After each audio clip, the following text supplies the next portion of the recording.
El salario base de cotización se integra con los pagos hechos en efectivo por cuota diaria, gratificaciones, percepciones, alimentación, habitación, primas, comisiones, prestaciones en especie y cualquier otra cantidad o prestación que se entregue al trabajador por el producto de su trabajo. Pero los siguientes conceptos no forman parte integrante del salario para efectos de cotización, dada su naturaleza. Los instrumentos de trabajo, como herramientas, ropa y otros similares. El ahorro, si es que se integra por un depósito de cantidades semanales, quincenales o mensuales, igual del trabajador y de la empresa. Si se constituye en forma diversa o puede el trabajador retirarlo más de 2 veces al año, integrará salario. No se tomarán en cuenta todas las cantidades que sean otorgadas por el patrón para efectos sociales de carácter sindical. Las aportaciones adicionales que el patrón pacte otorgar a favor de sus trabajadores en concepto de cuotas del seguro de retiro, cesantía en edad avanzada y vejez. Las aportaciones al Instituto del Fondo Nacional de la Vivienda para los Trabajadores y de las utilidades de la empresa. La alimentación y la habitación, si se entregan en forma onerosa a los trabajadores. Se entiende que son onerosas estas prestaciones si el trabajador tiene que pagar por cada una de ellas, como mínimo, el 20% del salario mínimo general diario que rige en la Ciudad de México.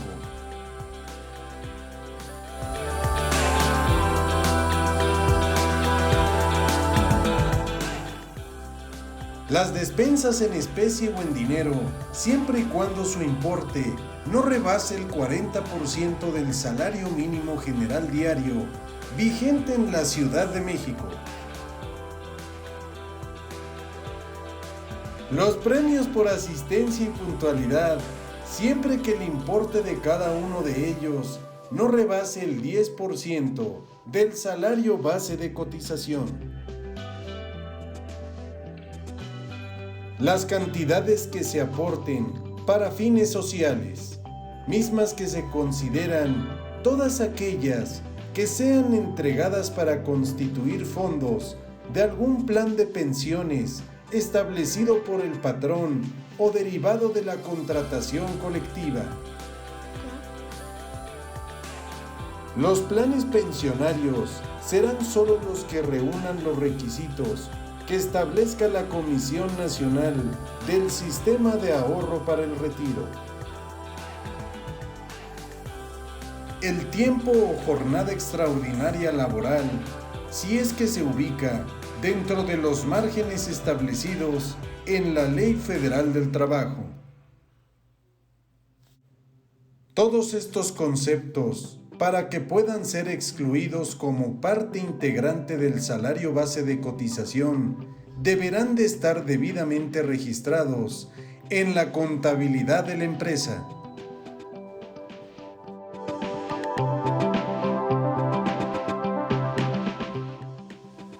¿Cómo puede calcularse el salario promedio mensual? El salario base de cotización con el cual un patrón registra al trabajador en el Seguro Social puede ser diferente al salario real. Se obtiene multiplicando el salario diario base de cotización del año referido por 365 días y se divide entre 12 meses.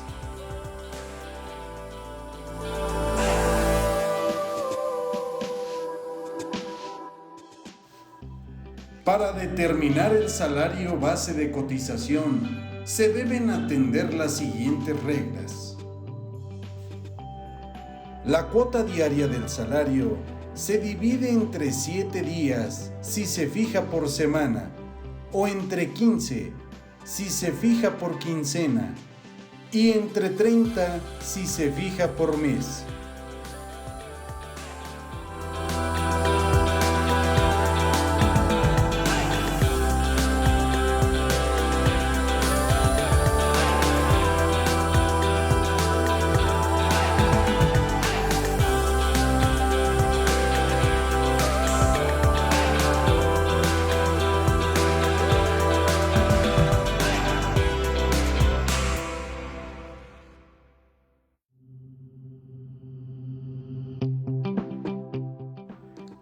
Para determinar los conceptos que integrarán el salario base de cotización, debe tomarse en cuenta los siguientes datos: fecha de ingreso, si el salario es fijo, su salario diario, el aguinaldo y la prima vacacional.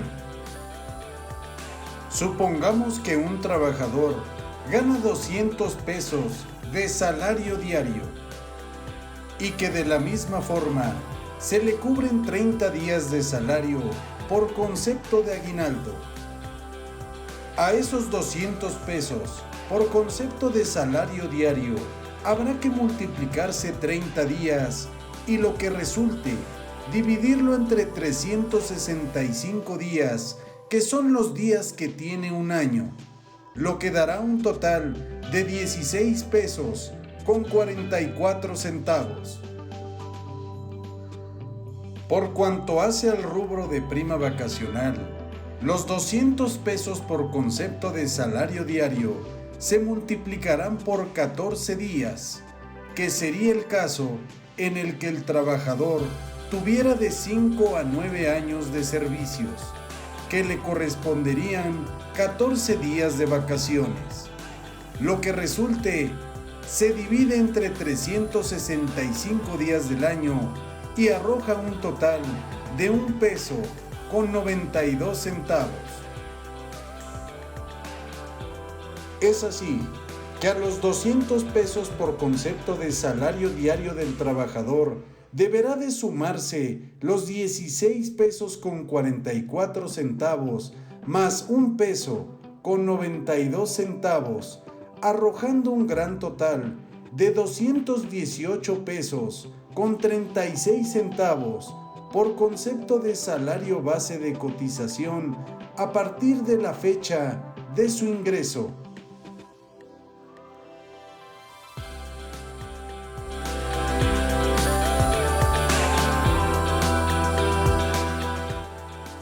Los asegurados deben inscribirse con el salario base de cotización que perciban en el momento de su afiliación, estableciéndose un límite superior por el equivalente a 25 veces el salario mínimo general que rija en la Ciudad de México y como límite inferior el salario mínimo general del área geográfica respectiva. La base de cotización de trabajadores de sociedades cooperativas se integrará por el total de percepciones que reciban por la aportación de su trabajo personal. La forma de determinar la cotización será de la siguiente manera. El pago de las cuotas será por mes natural. Para fijar el salario diario, en caso de que éste se pague por semana, quincena o mes, debe dividirse la remuneración entre 7, 15 o 30 respectivamente. Este procedimiento también debe de aplicarse de manera análoga cuando el salario se fije por periodos distintos a los señalados. Cuando el salario no se estipule por semana o mes, sino por día trabajado y comprenda menos días de los de una semana, o inclusive el asegurado labore jornadas reducidas y su salario se determine por unidad de tiempo. En ningún caso se recibirán cuotas con base en un salario inferior al mínimo.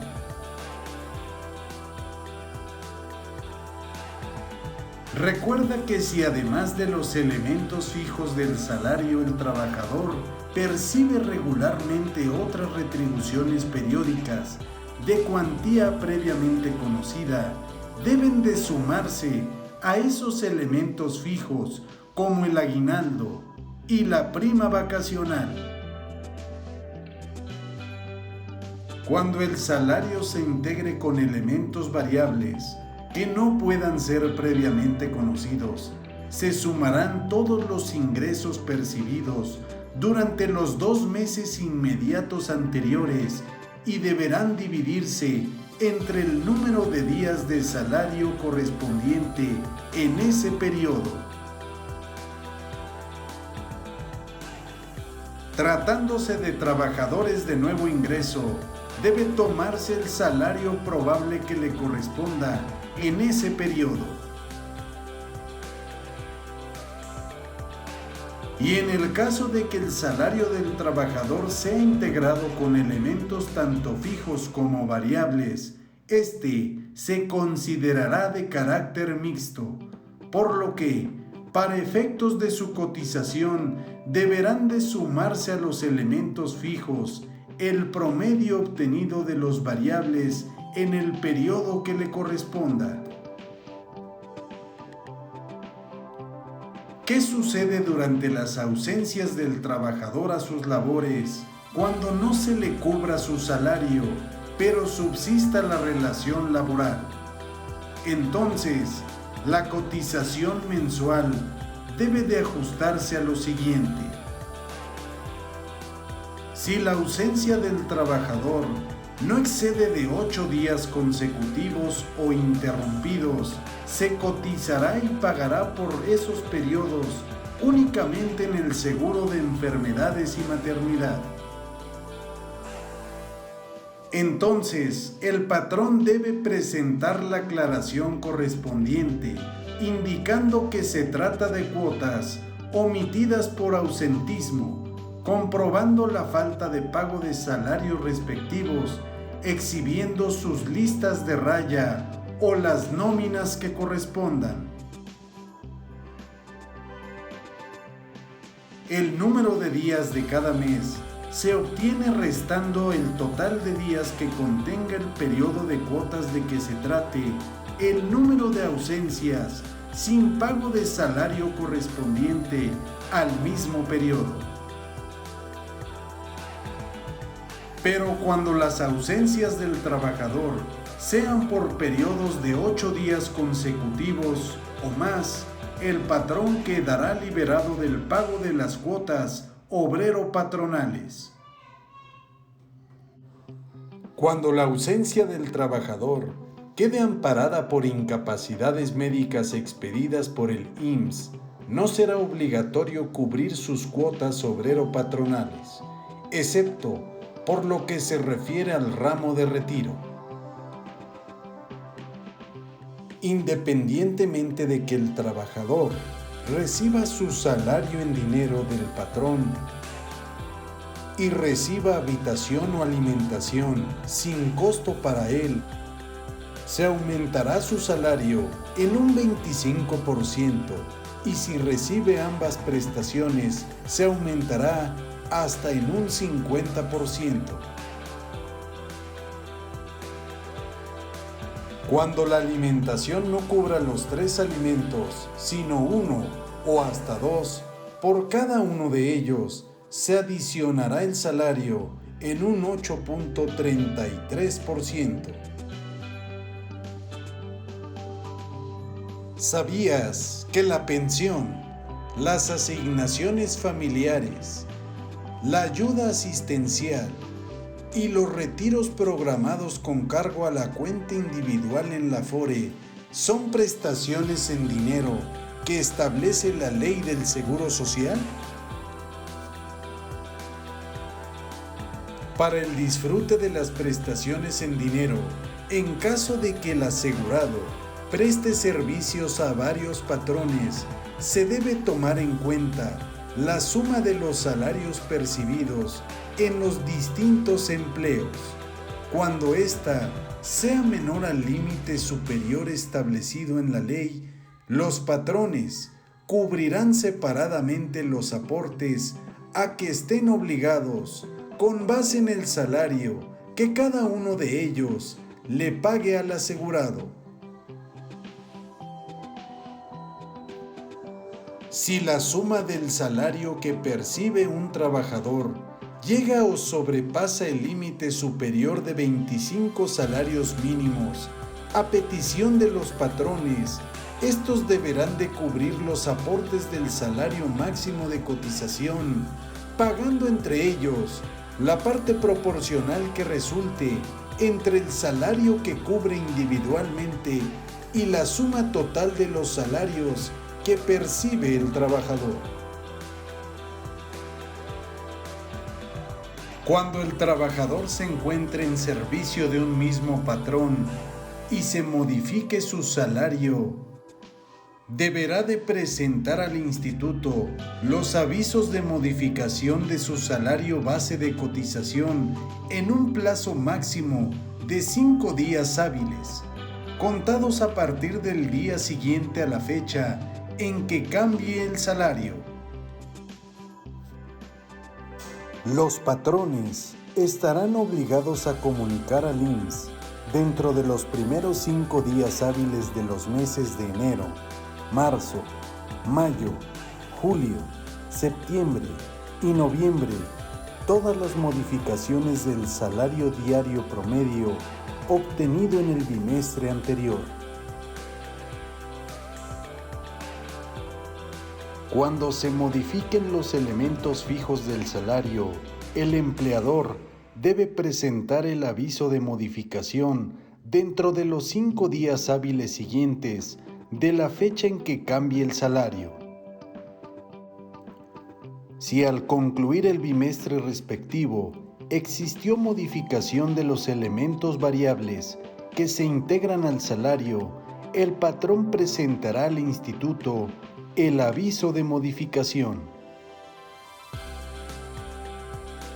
Así, el salario diario se determina dividiendo el importe total de los ingresos variables obtenidos en el bimestre anterior entre el número de días de salario devengado y sumando su resultado a los elementos fijos del salario diario. Si la modificación se origina por revisión contractual colectiva, debe comunicarse al IMSS dentro de los 30 días naturales siguientes a su celebración. Las sociedades cooperativas deben presentar los avisos de modificación de las percepciones base de cotización de sus socios.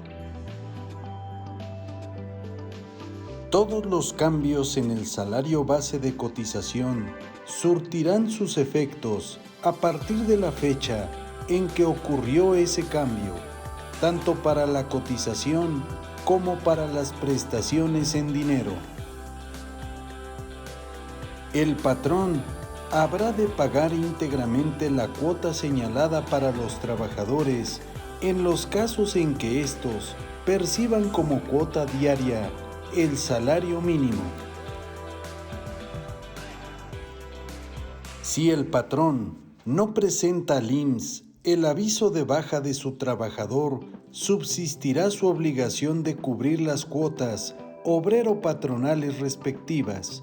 Sin embargo, si se comprueba que dicho trabajador fue inscrito por otro patrón, el instituto le devolverá al patrón omiso, a su solicitud, el importe de esas cuotas, pagadas en exceso, a partir de la fecha de la nueva alta.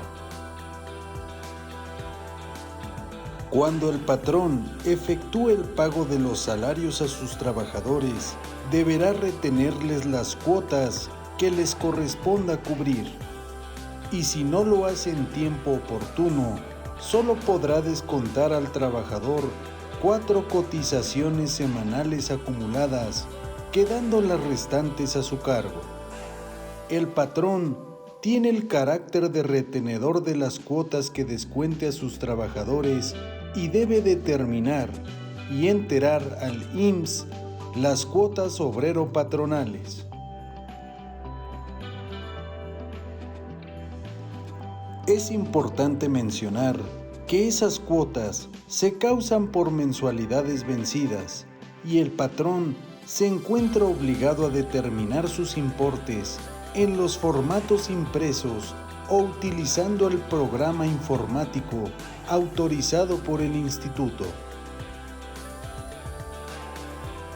Es por ello que deben presentarse las cédulas de determinación de cuotas del mes de que se trate y efectuar el pago a más tardar los días 17 del mes inmediato siguiente.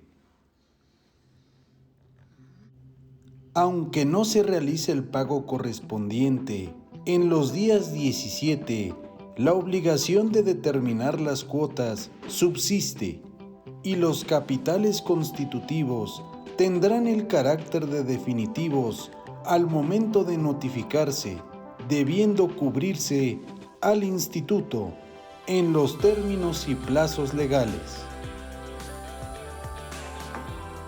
El instituto, en apoyo a los patrones, entregará una propuesta de cédula de determinación elaborada con todos los datos con los que cuente de los movimientos afiliatorios comunicados al IMSS por los propios patrones y, en su caso, también por los trabajadores.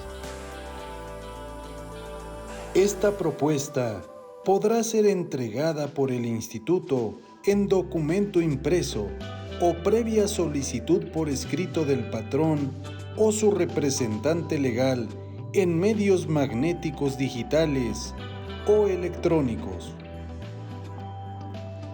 Esa propuesta debe ser utilizada en el programa informático previamente autorizado por el instituto. Si el patrón opta por usar la propuesta en documento impreso para cumplir con su obligación fiscal, basta con que la presente y efectúe el pago en ventanilla en la misma oficina autorizada por el instituto. El patrón puede modificar los datos contenidos en la propuesta, pero deberá de aportar todos los elementos necesarios para la exacta determinación de las cuotas. Si el patrón no recibe esa propuesta de cédula de determinación, ello no lo va a eximir de cumplir con el pago y determinar, así como enterar las cuotas. Tampoco lo libera de las consecuencias jurídicas derivadas del incumplimiento a su cargo. Las cédulas de determinación tienen para el patrón el carácter de acto vinculatorio. Si el patrón no cubre oportunamente el importe de las cuotas o lo hace en forma incorrecta, el IMSS puede determinarlas presuntivamente y fijarlas en cantidad líquida con base en los datos que cuente o con apoyo en los hechos que conozca con motivo del ejercicio de las facultades de comprobación que tiene. Ello porque el instituto es autoridad fiscal y cuenta con expedientes y documentos proporcionados por otras autoridades fiscales.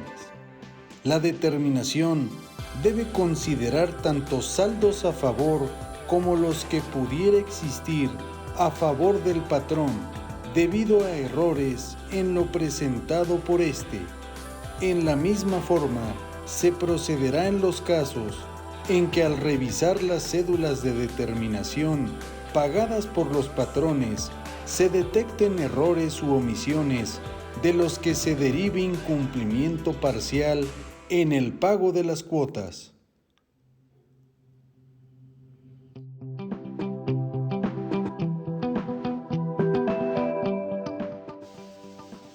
¿Sabías que las cédulas de liquidación que formule el IMSS deben ser pagadas por los patrones dentro de los 15 días hábiles siguientes a la fecha en que surte efecto su notificación? Si el patrón de manera espontánea opta por regularizar su situación fiscal conforme a programas de regularización establecidos, el IMSS le proporcionará la emisión correspondiente de manera impresa o a través de medios magnéticos, digitales o electrónicos. Dentro de los 5 días hábiles siguientes a la fecha en que surta sus efectos la notificación, el patrón puede formular aclaraciones en la oficina que corresponda a su registro patronal, las que deben estar sustentadas y solo podrán consistir sobre errores aritméticos, mecanográficos, avisos afiliatorios presentados previamente por el patrón al instituto, certificados de incapacidad expedidos por éste o situaciones de hecho que no impliquen una controversia jurídica. Las aclaraciones administrativas no suspenden ni interrumpen el plazo establecido para efectuar el pago hasta por la suma reconocida. El instituto cuenta con 20 días hábiles para resolver toda aclaración administrativa que presente el patrón. Al transcurrir ese plazo y no resolverse la aclaración, se suspende la cuenta de días hábiles señalada en la ley. Las aclaraciones debidamente sustentadas que presente el patrón fuera del plazo señalado en la ley pueden ser admitidas, siempre que respecto de dicha cédula no se encuentre en trámite de efectividad la garantía otorgada, se haya interpuesto recurso de inconformidad o cualquier otro medio de impugnación. Las cédulas de liquidación deben de ser notificadas al patrón de manera personal o a través de medios magnéticos, digitales o electrónicos. Si no se enteran las cuotas o los capitales constitutivos dentro del plazo de ley, el patrón deberá de cubrir, a partir de la fecha en la que los créditos sean exigibles, la actualización y recargos correspondientes. Las formas de pago serán en dinero en efectivo, cheques certificados o de caja, transferencias electrónicas de fondos y tarjetas de crédito o de débito expedidas por instituciones bancarias. También el pago puede efectuarse mediante notas de crédito que expide el instituto para la devolución de cantidades enteradas sin justificación legal, las cuales solo serán recibidas en sus oficinas. El patrón puede aplicar esas notas de crédito dentro de los 5 años siguientes a su expedición o solicitar su monetización una vez vencido ese plazo, siempre y cuando no tenga adeudos con el IMSS. En este caso, debe presentar ante la oficina correspondiente una solicitud a la que habrá de adjuntar la nota de crédito original para que se tramite el pago de la misma. Si transcurre el plazo señalado sin que el patrón haya aplicado la nota de crédito o solicitado su monetización dentro de los 15 días siguientes, el importe de la misma prescribirá a favor del IMSS. Las notas de crédito no pueden ser aceptadas como medios de pago cuando se trate de créditos por concepto de cuotas o accesorios legales del seguro de retiro, cesantía en edad avanzada y vejez. El patrón puede solicitar al IMSS que conceda prórroga para el pago de los créditos adeudados por concepto de cuotas, capitales constitutivos, actualización, recargos y multas. En este plazo se causarán recargos sobre el saldo insoluto actualizado en los términos establecidos en la ley. El plazo para el pago de parcialidades no puede exceder de 48 meses. Las prórrogas para el pago de cuotas que los patrones hayan retenido a los trabajadores no pueden ser autorizadas en prórroga, debiendo el patrón enterarlas al instituto de manera inmediata y dentro del plazo legal establecido. Para el pago de cuotas del seguro de retiro, cesantía en edad avanzada y vejez no pagadas oportunamente, solo se autorizará el plazo para el pago diferido por periodos completos adeudados sin condonación de accesorios. El pago diferido de esas cuotas causará los accesorios depositándose las cuotas actualizadas y los recargos en la cuenta individual del trabajador. De todas las prórrogas que involucren cuotas de ese seguro, se deberá de informar a la CONSAR. El Consejo Técnico del IMSS puede autorizar al patrón el pago a plazos o diferido de las cuotas a su cargo, que se generen hasta por los 6 periodos posteriores a la fecha de su solicitud. Para tal efecto, no debe tener adeudos en los 2 últimos ejercicios anteriores a la fecha de la solicitud. No se le deben de haber determinado y notificado diferencias en el pago de cuotas dentro de esos 2 ejercicios anteriores, o bien, éstas hayan sido aclaradas o pagadas. Debe cubrir por lo menos el 10% de la emisión del periodo respectivo solicitado y que el plazo solicitado para el pago no exceda de 12 meses, a partir del último periodo a que se refiera su solicitud.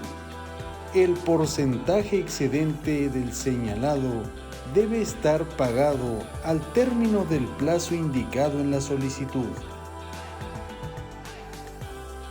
También demostrar a satisfacción del IMSS las razones económicas por las cuales no puede cumplir con sus obligaciones y, por último, garantizar el interés fiscal. Durante el periodo de prórroga autorizado no se cobrarán recargos, solo se causarán la actualización y los gastos de financiamiento. El patrón no puede beneficiarse de este tipo de autorizaciones en el año siguiente a aquel en que haya recibido una de ellas, contado a partir del último periodo del plazo de pago otorgado. Las resoluciones en beneficio del patrón que se emitan deben ser hechas del conocimiento general a través de los medios con que el instituto cuente para difundir los temas que considere de interés general. Bajo ninguna circunstancia, el IMSS puede liberar al patrón del pago de las cuotas obrero-patronales y tampoco puede condonarlas, ya sea total o parcialmente, y la actualización de las cuotas y los recargos correspondientes tampoco podrán ser objeto de ello.